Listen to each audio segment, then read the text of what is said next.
One of the examples that we saw in terms of professional development and changing people's approach to their teaching and learning was from Queensland University, not specifically around literacy and numeracy, but in general teaching terms, and that was to involve staff in action research on their own teaching. So we adopted that sort of program, and fortunately we've got on our staff at UNITEC in the Education Department a leading expert on action research who provides us with input and supervision. The projects probably involve about 34 staff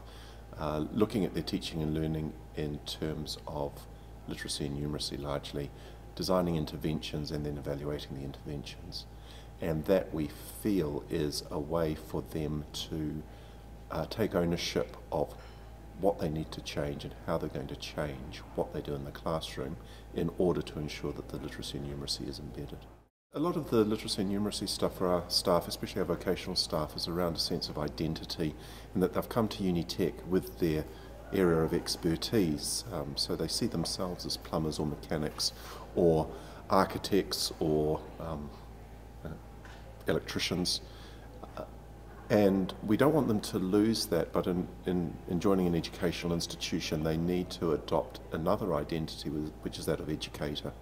and that has to come from within. It has to be transformative, and one of the ways we think we can do that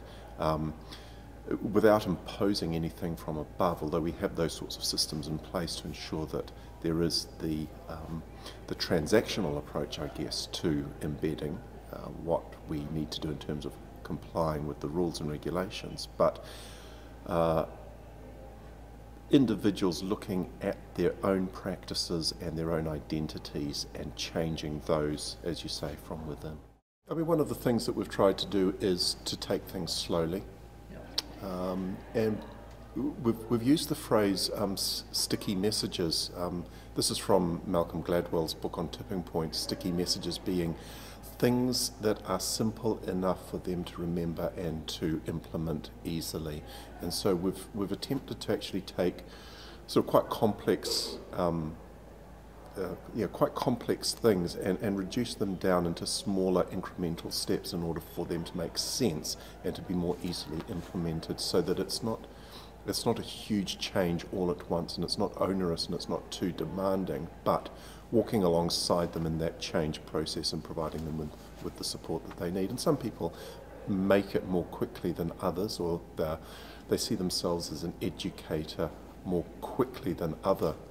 of our teachers, but all the same, just slowly walking and working alongside them, letting things grow organically, at a slower pace than perhaps the funders may want. But I think in order to get the sustained change,